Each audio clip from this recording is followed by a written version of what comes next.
बुधवार को तियानमेन में अपने अब तक के सबसे बड़े सैन्य परेड का आयोजन किया। ये आयोजन द्वितीय विश्व युद्ध की समाप्ति के 80 साल पूरे होने पर किया गया।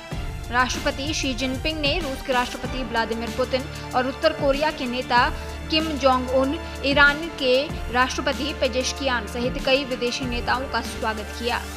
ये नेता आमतौर पर अमेरिका के विरोधी देशों के माने जाते हैं।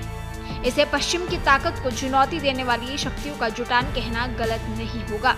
इन देशों को एक तरह से अमेरिका का कट्टर दुश्मन भी कहा जा सकता है। डोनाल्ड ट्रंप के कट्टर दुश्मनों के लिए जिनपिंग ने रेड कारपेट बिछाया था। शी जिनपिंग के घर में रूस, नॉर्थ कोरिया और ईरान के राष्ट्राध्यक्षों की मौजूदगी से अमेरिका में खलबली मच गई। ऐसा लगा जैसे बीजिंग में एंटी ट्रंप फ्रंट बना हो। अब सवाल है कि आखिर अमेरिका के कट्टर दुश्मनों की महफिल चीन में सजी क्यों थी। चीन की विक्ट्री परेड ने वैश्विक स्तर पर ध्यान आकर्षित किया तो अमेरिकी राष्ट्रपति डोनाल्ड ट्रंप की तीखी प्रतिक्रिया भी सामने आई। ट्रंप ने अपने सोशल मीडिया प्लेटफॉर्म पर एक पोस्ट में चीन, रूस और उत्तर कोरिया पर अमेरिका के खिलाफ साजिश रचने का गंभीर आरोप लगाया और कहा कि चीन के राष्ट्रपति शी जिनपिंग को ये याद रखना चाहिए कि द्वितीय विश्व युद्ध के दौरान अमेरिका ने चीन को विदेशी आक्रमण से मुक्ति दिलाने में महत्वपूर्ण सहायता प्रदान की थी। ट्रंप ने बताया कि इस युद्ध में कई अमेरिकी सैनिकों ने अपनी जान गंवाई और उनके बलिदान को चीन को सम्मान देना चाहिए। उन्होंने रूस के राष्ट्रपति व्लादिमीर पुतिन और उत्तर कोरिया के नेता किम जोंग पर आरोप लगाते हुए कहा कि ये तीनों देश मिलकर अमेरिका के खिलाफ साजिश रच रहे हैं। यह आयोजन चीन की सैन्य शक्ति और क्षेत्रीय प्रभाव को प्रदर्शित करने का एक प्रयास माना जा रहा है। दरअसल चीन की राजधानी बीजिंग में चीन ने सैन्य शक्ति का प्रदर्शन किया, दुनिया को खतरनाक हथियार दिखाए। चीन की ये सैन्य परेड सेकेंड वर्ल्ड वॉर में जापान की हार की 80वीं वर्षगांठ के लिए थी, मगर इसका मौजूदा संदेश स्पष्ट था। ये संदेश अमेरिका और पश्चिमी ताकतों के लिए था।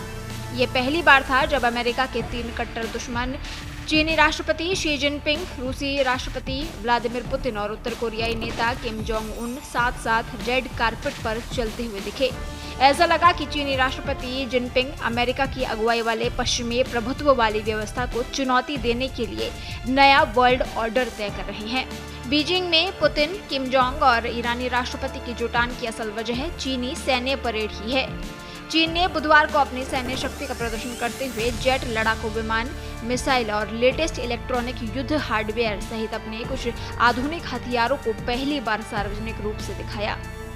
चीन की परेड में कुल 26 विदेशी नेता मौजूद रहे। इनमें रूस के पुतिन, पाकिस्तान के प्रधानमंत्री शहबाज शरीफ, ईरान के राष्ट्रपति पेजेश्कियान, म्यांमार के सैन्य प्रमुख मिन आंग हलाइंग, उज्बेकिस्तान के राष्ट्रपति शवकत मिर्जियोयेव, मंगोलिया के राष्ट्रपति खुरेलसुख उखना और बेलारूस के राष्ट्रपति अलेक्जेंडर लुकाशेंको शामिल रहे। यूरोप से स्लोवाकिया के प्रधानमंत्री रॉबर्ट फिको और सर्बिया के राष्ट्रपति अलेक्जेंडर वुचिच भी शामिल हुए। उत्तर कोरिया के नेता किम जोंग उन विशेष ट्रेन से चीन पहुंचे और इस परेड का हिस्सा बने।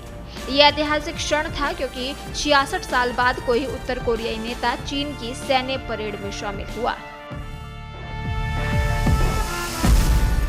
देश दुनिया की ताजा खबरें और वीडियोस के लिए अभी डाउनलोड करें पत्रिका ऐप।